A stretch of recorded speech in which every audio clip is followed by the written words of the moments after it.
Hello, welcome everyone. My name is Luis Vacasoto. I am the interim director here at the Laurel Historical Society in Laurel, Maryland. Uh, Welcome to everyone who's here live with us and as well as watching in its recorded form. So I'd like to present tonight's presentation. We are so excited and honored to have Jonathan Goldman here. He's the chief curator at the B&O Railroad Museum in Baltimore, Maryland. He, his staff, and the museum in general have been a huge help to us with our exhibit, and we're really thankful he's taken some time out of his evening tonight to present tonight's webinar, From Slavery to Civil Rights, the African American Railroad Experience. So feel free to ask any questions throughout the presentation, either in the chat or in the Q&A box. We'll be collecting all of the questions myself, and we'll also have Maria Gonzalez-Jackson here, who is our visitor services coordinator. She'll be in chat as well. And then at the end of the presentation, we will have a Q&A session. So with that, I'll go ahead and turn it over to Jonathan. Thanks, everyone. Hi, thank you, Luis. Thank you for inviting me to do this. I'm happy to share with you guys sorry, I'm trying to share my screen at the same time. From Slavery to Civil Rights, the African American Railroading Legacy. Here we go.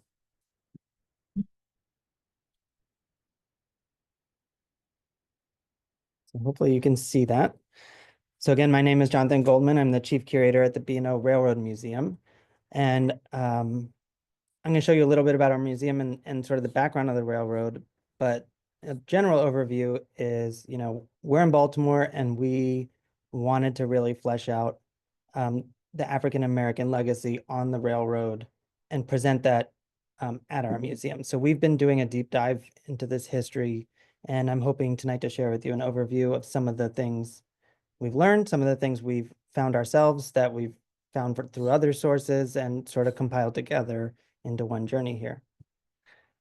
If you've never been to our museum, the B&O Railroad Museum is about a 10-minute walk west of the convention center, the harbor.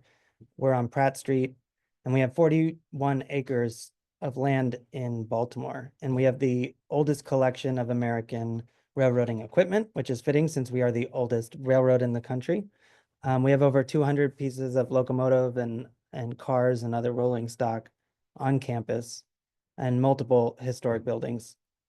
So you can see here the harbor on the right with the stadiums in the middle. And then over here, this is the outline of our property, just to give you a sense. So this is part of the original site where the B&O Railroad was founded and its original headquarters was, and where they did everything for the railroad. So of the original 100 acres, we have about 40 today, and we have the first mile track that we still run train rides on for visitors. And why was the railroad founded in the first place? Essentially, Baltimore in the early 1800s was the second largest city in the country. It sort of went second and third with Philadelphia over the course of the 1800s, and it was a very important city because of its port. And if you think about the geography of the country, with the Chesapeake Bay, Baltimore is much further west than other Northeast cities. So it's more inland, and thereby transporting goods required less land travel to go west. So it became an appealing port. However, when canals got invented, they started building canals from all these East Coast ports, but a canal requires a river connection or a river to go in the direction that you want to go. And Baltimore does not have a river that goes to the west. So all these very wealthy merchants of Baltimore and the city government of Baltimore and the state of Maryland were all nervous that this new canal economy would cut Baltimore out. So they heard about this railroad thing in England that had just been invented in 1825. And a bunch of businessmen got together. Some of them you've probably heard of, like Johns Hopkins, Patterson, like Patterson Park, and McKim, some names you see around town still. They all got together and decided to invest in this new railroad technology and built America's first commercial railroad, chartered it in 1827, meaning that 2027 is our 200th anniversary, and we're hoping to lead a national celebration of the 200th anniversary of railroading. So that's just sort of an overview from the beginning. if you go back, actually, I'll go back a second.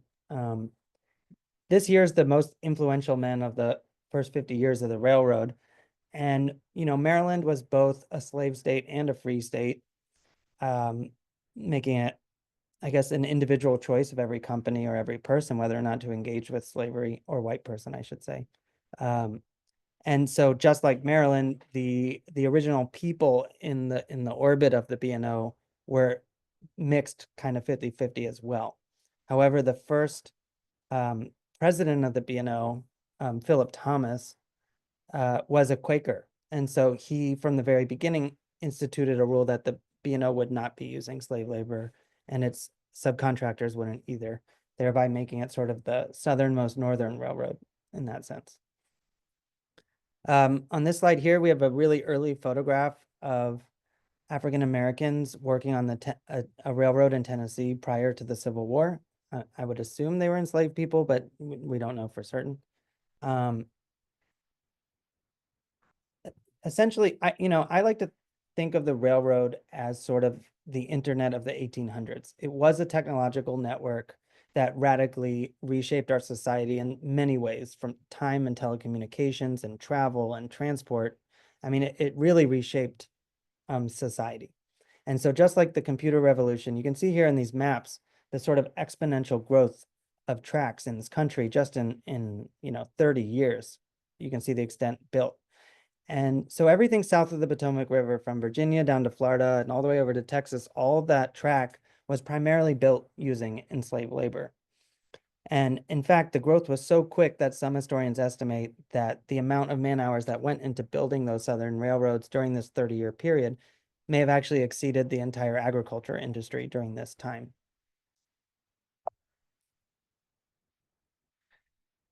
During this time, there were also people trying to reach the north to gain their freedom. And freedom seekers are those people that went on the Underground Railroad to the north to seek freedom.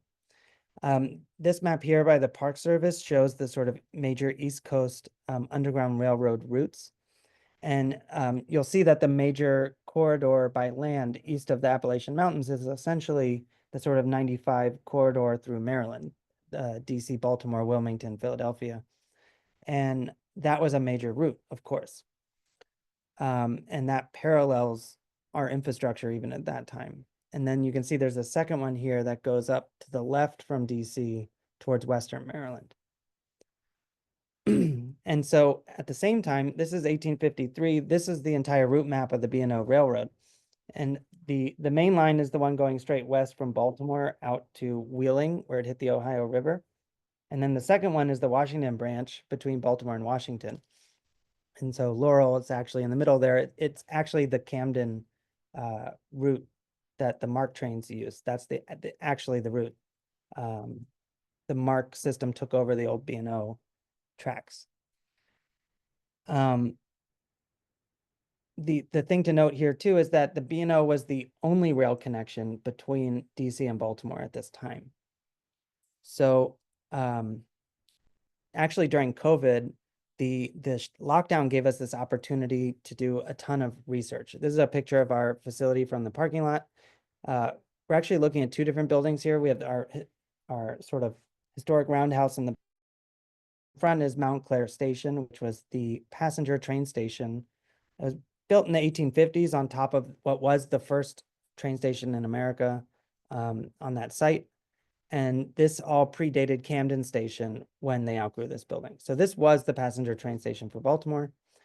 And so during COVID, we had the opportunity to do some research, and me and my archivist colleague, Anna Kresmer, started looking into the Underground Railroad and seeing if we could see if freedom seekers were using the B&O Railroad.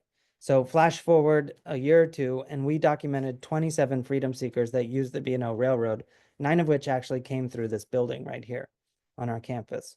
So the National Park Service actually designated this building a National Underground Railroad site. And you can imagine this was like a secret network at the Underground Railroad. So if we found 27 people, you can imagine how many people in reality actually used it. And part of the research we determined was because it was the only rail connection between DC and Baltimore, we knew that any freedom seeker taking a train between those two cities, it would have been the B&O.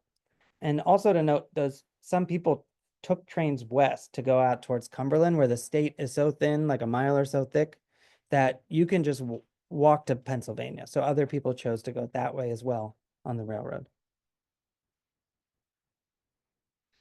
So during our research, we found 4 different ways that freedom seekers would use the railroad. It's kind of worth noting. So we have this exhibit in that building. I'm just going on a little tangent, but people don't like to talk about the role of the physical railroad and the underground railroad because children get confused already if it's a railroad or not, if it's literal. And we decided to go the other way and really say, like, no, like the railroads were an important part of the transportation infrastructure, and freedom seekers did use the railroad. And in fact, the Underground Railroad and its whole secret language come out of the presence of the railroad itself, right? So there's an intimate connection between the two. So in our research, we found 4 different ways that freedom seekers would use the railroad. One was as they were legally not able to read or write and they couldn't ask for directions, they had to rely on geographic markers to get north. So we've heard of the Northern Star as a guide north, but also train tracks became an important physical landmark. So if you knew a track was going to Philadelphia, you could kind of parallel the tracks and go in that direction. So we found instances of people doing that. Another way was to like illegally stow on a train. This is a depiction of John Thompson. At night, he would get on top of passenger cars and make his way north, and people did that. Or stop freight cars. Maybe they got inside a freight car and rode it somewhere. We heard of a guy in Ellicott City who went by the name Old Joe Nick, and he found a stop freight train outside of Ellicott City, and he rode it out to Cumberland and walked to Pennsylvania, and that was how he gained his freedom. These are just a couple of the freedom seekers we know of that came through our site, and I should say that all of these people traveled between DC and Baltimore through Laurel on that route. Just to highlight a couple here, Henry Box Brown was pretty infamous. He shipped himself in a box from Richmond, Virginia to Philadelphia using multiple modes of transportation, the B&O being one of them. And he successfully made it to Philadelphia and then became a public figure denouncing slavery. And he had sort of a variety show and became a sort of famous abolitionist at the time. William and Ellen Craft here. They were a married couple that made it from Macon, Georgia, all the way to Philadelphia, Christmas Day of, I think, 1848. And she was very light-skinned, and she was married to William. And they came up with this plan that she was going to pretend to be a disabled white man and travel first class all the way to Philadelphia in tow with her quote unquote slave, her husband, William. And the plan worked, and they made it all the way to Philadelphia, where they became well-known abolitionists. And I just wanted to mention here Solomon Northup, too, who he wrote the autobiography, 12 Years a Slave, that the movie was made from. He was actually tricked into slavery. He was born free in New York, and some people call it the reverse Underground Railroad, where people were tricked into slavery. And he actually went from Mount Clair Station on our site to DC, where he was captured. This is from our exhibit, but we talk about like why was Harriet Tubman called a conductor? Why were safe houses called stations? The Underground Railroad movement took the language, the vocabulary of the railroad, and co-opted it to be its secret coded language. And it was so successful that they could actually use it in plain sight of white people and other people, and it had a double meaning. So people would think they were actually talking about the train or riding a train or going somewhere, but in fact they had this double meaning code. And you know, it was a successful code, I think, because one, they were the ones building the railroad, right? So of course they'd have knowledge about it, know about it, it would be a part of their lives. And the second being that, just like my internet analogy, this is like high technology at the time. So, imagine using Twitter vocabulary as a secret language, or like social media words. It was sort of like of the time, this was the high technology and everybody was talking about it, no matter where they were in society, which made it very successful. Soon the Civil War breaks out. And one thing to note is when we looked at that route map, and I might go back to it so you can see it. The B&O hugged the border between the Union and the Confederacy. It hugged the Potomac River, and it became a really important railroad to Lincoln's war effort. And actually, the head of the B&O at the time became Lincoln's rail advisor for the war. And the Civil War was actually the first war to ever use train technology, because it was about 30 years old at the time. It's the first war in the world. So you can imagine Washington sending troops to Pennsylvania by foot versus Lincoln by rail in a couple hours, right? Weeks to hours. And so as the war continued, the white employees of the Northern railroads went into battle, leaving this vacuum for this very important technology. And so the US Army, Lincoln's Army, began hiring formerly enslaved Black men to run, operate, maintain the railroads of the North. And they were also enlisted to sabotage enemy tracks. And you can see here below, they used this system of heating tracks and then bending it around a tree trunk. And that would like permanently ruin the track. You can't unbend it. So you'd have to bring out a whole new track, and that's how you shut down a track. So we had these Black men both as saboteurs and running the railroads of the North. And so the US Army ended up hiring 10,000 of these formerly enslaved Black men. And we believe this is the first time that the US government ever paid a Black person for their work, was these 10,000 men. After the Civil War, we of course get into the Jim Crow segregation era. And we've seen pictures of segregated bus stations, and we know a lot about the buses, but of course the railroads were segregated all the way back to their beginning in the 1820s, whether formally or informally. Here we just have a picture of two different train stations in the South. I think it's just important to see these faces. But I thought this is a really interesting thing, and we included it in our new exhibit on this. This is the floor plan of the New Orleans Union Station in 1908. And you can see here, there's a men's waiting room, a white men's waiting room, a white women's waiting room, and then a single colored waiting room. So we're not only segregating race, but we're also creating, if it's deemed that the genders need to be separated for white people, we're creating this sort of gender insecurity here, perhaps for Black women. You can also see that there's a separate ticket counter for Black people, and they have their own bathrooms separate. And of course, this restaurant over here did not serve these Black customers. So I just think this is a sort of poignant view at how separate it really was. We have a Jim Crow era segregated car in our museum that we just sort of redid the interpretation, the panels.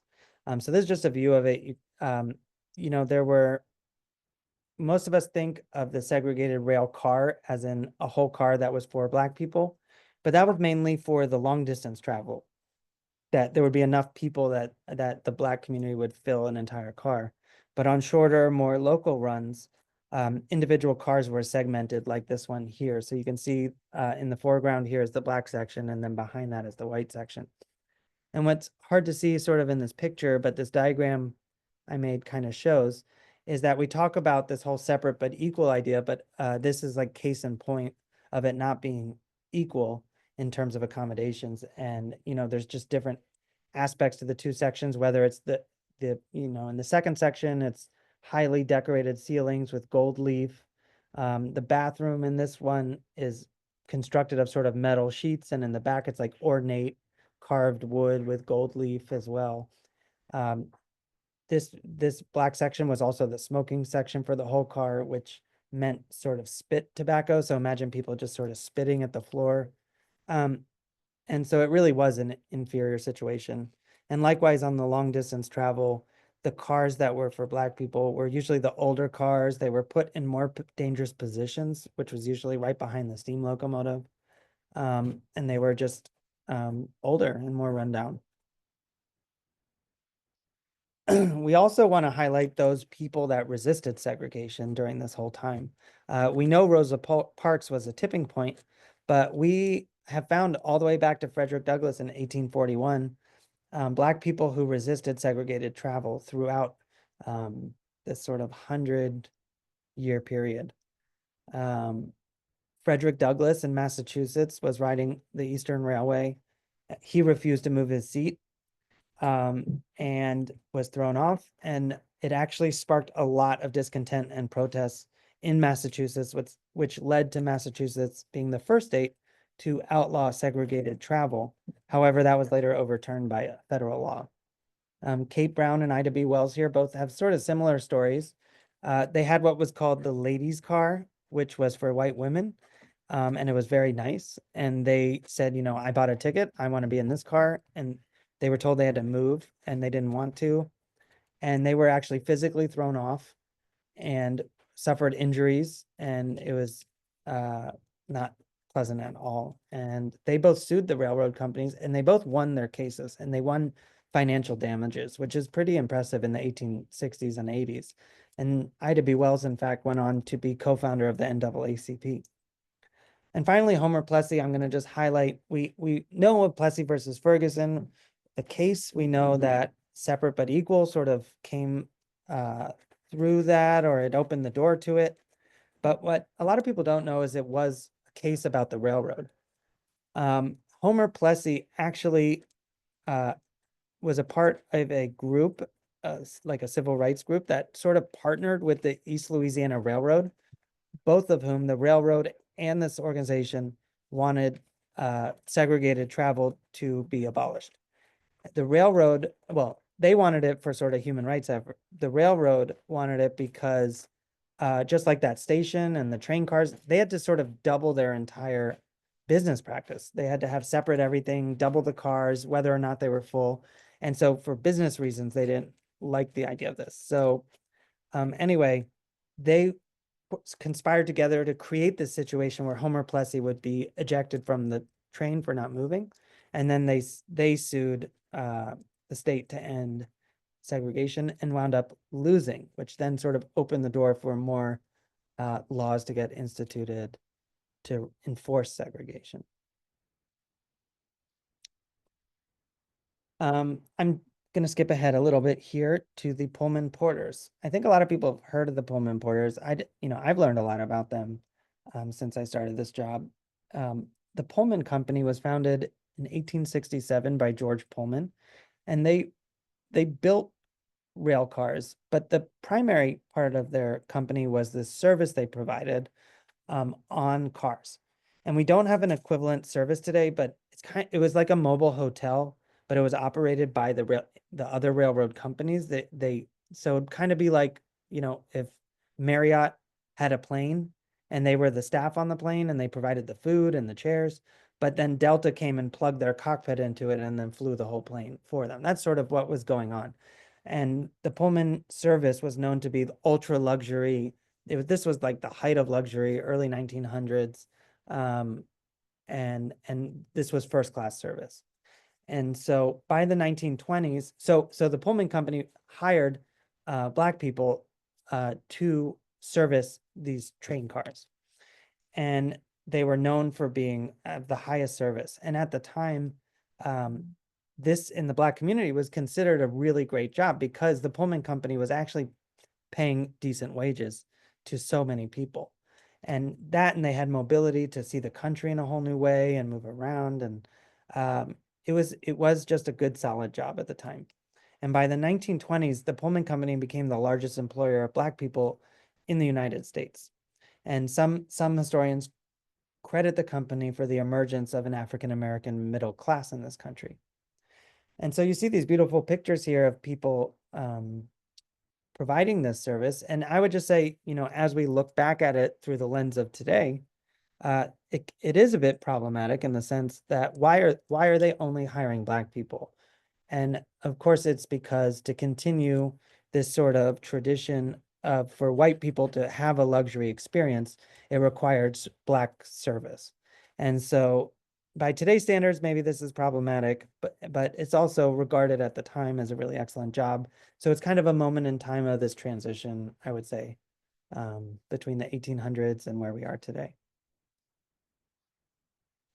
And then, of course, from from the Pullman porters primarily, but all the porters across the different railroads, A. Philip Randolph forms the Brotherhood of Sleeping Car Porters, which is a union for these porters and becomes the first Black union in the country. These Black railroad workers were excluded from white labor or from all the railroad labor unions at the time, which were exclusively white, and they were having a lot of success winning labor victories for railroad employees, but these Black men, and mostly men, were not enjoying the same victories. So the Brotherhood of Sleeping Car Porters was founded in 1925, and by 1937, they started having some major labor victories. And A. Philip Randolph, through his labor advocacy, became very, very important in the civil rights movement and was working intimately with Martin Luther King. And he, in fact, um, organized the March on Washington in 1963, where Martin Luther King gave the I Have a Dream speech. So just to say, like, this was such a big part of Black life at this time and an important step. And that's sort of where we get to civil rights. And I just added this slide today, mostly because I was curious while I was thinking about this, but where do we stand today in terms of the demographic of Black employees on the railroad who would enjoy those labor benefits of today? And you can see here that actually the Black population in railroad employees actually is slightly above the population of the country, at least in 2020. So it seems like it's on par now, proportionate to the populations. So I think that's a good sign for the railroads today. So that is all I have prepared today, and I look forward to your questions. Thank you.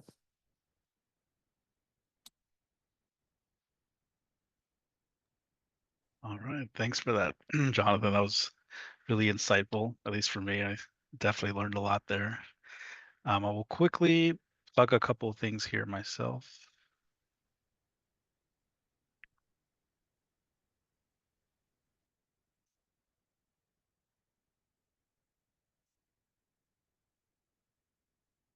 Okay, I just want to plug a couple of our upcoming programs. So next month, in honor of Women's History Month, we'll be doing a talk on the women of Laurel Park, past and present.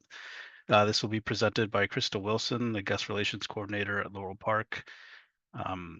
The information is on our website, this graphic, to register in advance. The link is in there as well.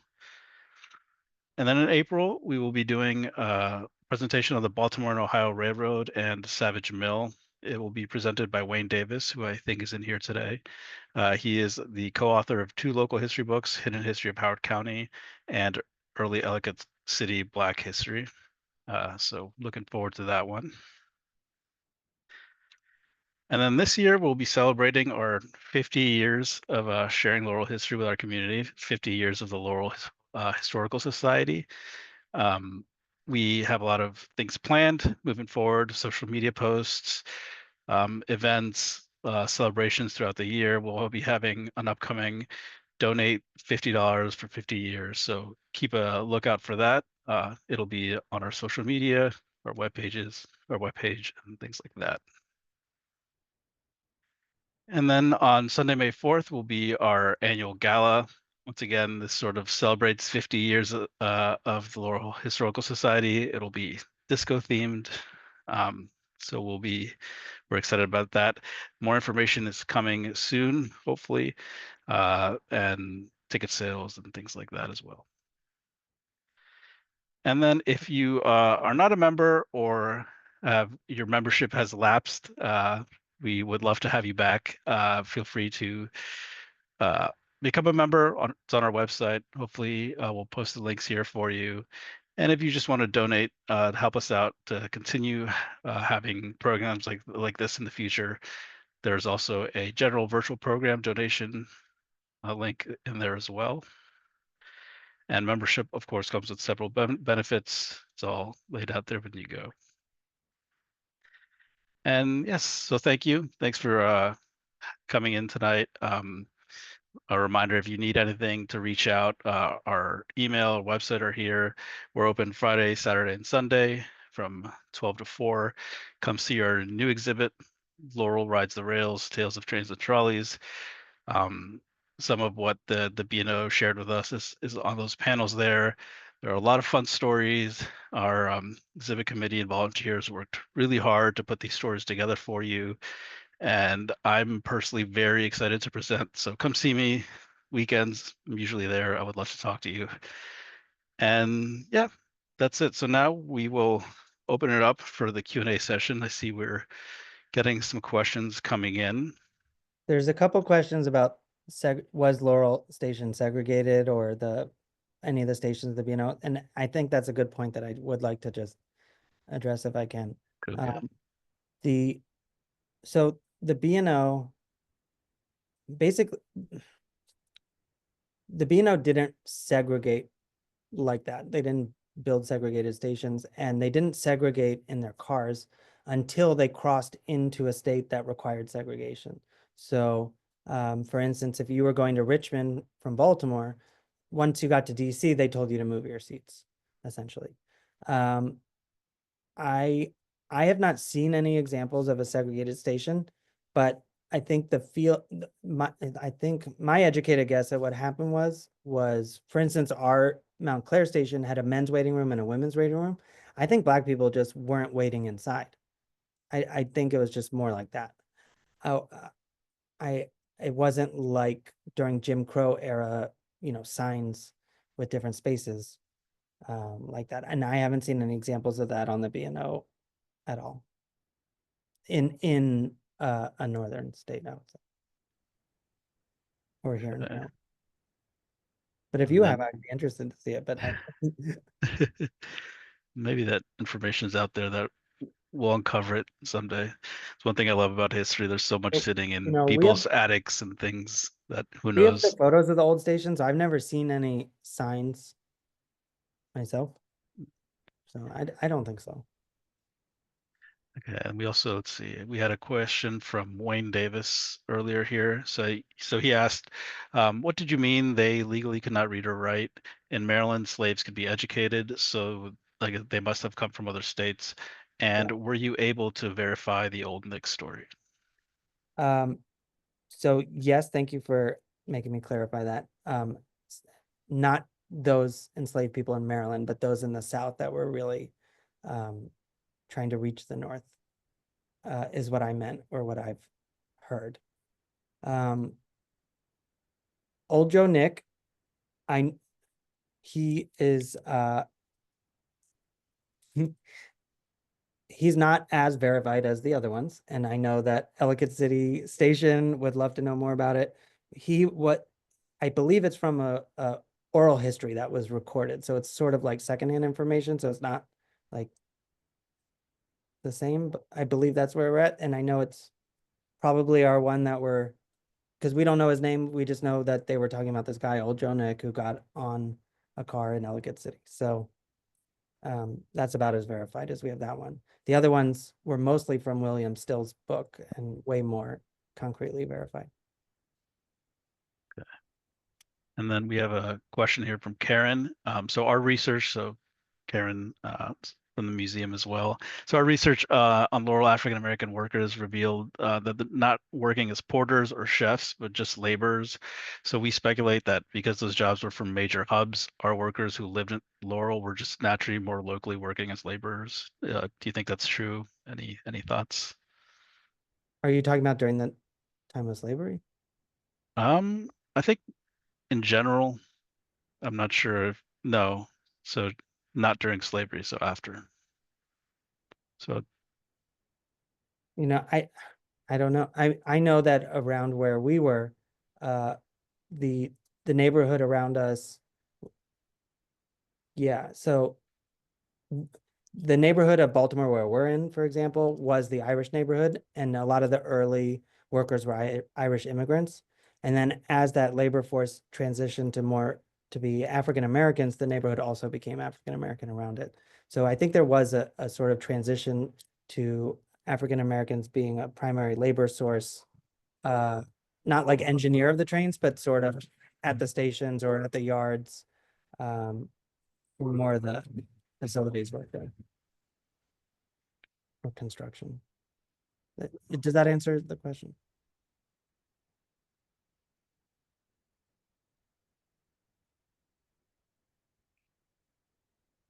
See if there are any other questions. Sort of. Yeah, it's complicated sometimes. I mean, if I would suggest you reach out to Anna again, probably, Anna, our archivist, and we have those employee records if we want to look deeper. Yeah, if anyone has any more questions later, feel free to contact us at Laurel Historical Society, or I assume they can reach out to you, the B&O. And yes, please visit the B&O. It's a fantastic museum. We have a Okay. wonderful archive, which we're now talking about. Mm. It spans the whole B&O network. So wherever you're sort of tuning in from, it's not just Baltimore archives we have, but really the sort of corporate records of the B&O. Oh, that's good information to know. Okay. Any other questions here? I will say one thing. So I wrote a paper in my graduate studies, and one thing I always tell people, just now that you're here, maybe we can talk about. So I think when I talk about rail travel in the US presently and why it's the way it is, I often talk about the boom that map you showed in the boom in the 1860s and after the Civil War.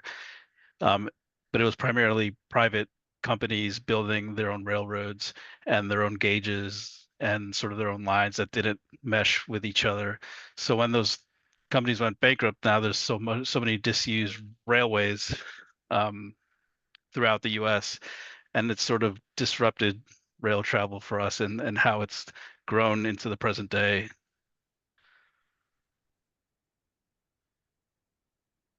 Yeah, I mean, just look at Amtrak trying to speed up the Northeast Corridor. The problem with getting through Baltimore is all the tunnels were built before the Civil War, around the Civil War, and the curves are so tight they have to slow down so much. So that's why they want to build this new single tunnel.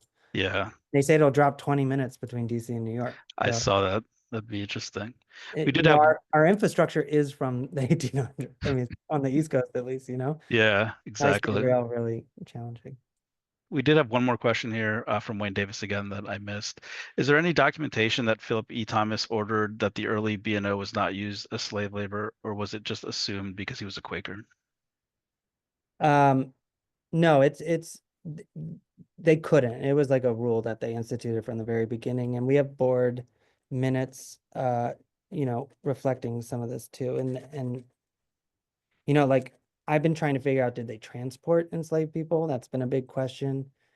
So I've been looking at like really old cargo manifests, and they just weren't detailed, so it's like hard to tell. I've heard stories that they did, so I believe they did, but I don't think they used slave labor. Okay. So Karen asked, where did you find the information about the people who used the railroad for the Underground Railroad? Um, I mean, William Still's Underground Railroad book.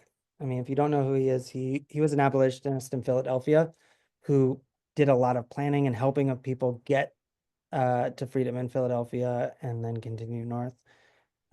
He secretly kept records, which was like really dangerous. And it's some of the only records surviving. So he has a book of maybe a couple hundred people or something. Um, but it's one of the major sources out there. So we went through it all, but it actually took a little while because we had to get into the mindset of the vocabulary at the time. And so we kept looking for like locomotive, train, station. And what we didn't realize until later was, there were no automobiles at the time. So a passenger car was a car. Like that's all the car there was. So they would say like, "Oh, I boarded the car." And once we started seeing things like that and understanding like the words they used at the time versus what we think now, then we started seeing it everywhere. And then just started making inferences because we knew, because at that time, every city to city connection was different, different company, different way of getting there. So we could then sort of triangulate that they took the B&O, you know. Yeah. We found other sources like that of just records from the time. And actually we found at least one, I think it was just one, a case where, so because of the Fugitive Slave Act, um, Black people at a time couldn't buy transportation tickets themselves. They needed a responsible white person to come with them. And they don't mean upstanding citizen. They mean like to take legal responsibility for the authenticities of their freedom papers. Oh, And wow. so we found court cases in DC of like this woman, Jane Steiner, who was an abolitionist, a white woman, who signed for a Black woman and bought her ticket for $2.50 to Baltimore. And she got sued by the enslaver for lost property or whatever. So, and she was the one liable. So that's how. So it was actually through a court case we found that one. So it was really just sort of combing things. Everything was on the internet because it was COVID. A lot of universities have these scanned PDFs of all these records. So, but we think it's the tip of the iceberg. If we really kept going, I think we'd find more. Yeah. Okay. Looks like we've answered all the questions. Thank you again, Jonathan, for being here. If you everyone who's attending tonight will send an email following up with we'll send you a link to tonight's webinar, and I will try to include any resources and contact information for anyone in case you all have any more questions. So thanks again, Jonathan. Thank you for everyone attending. I hope you all have a wonderful night, wonderful weekend, and come see us. Thank you. Bye.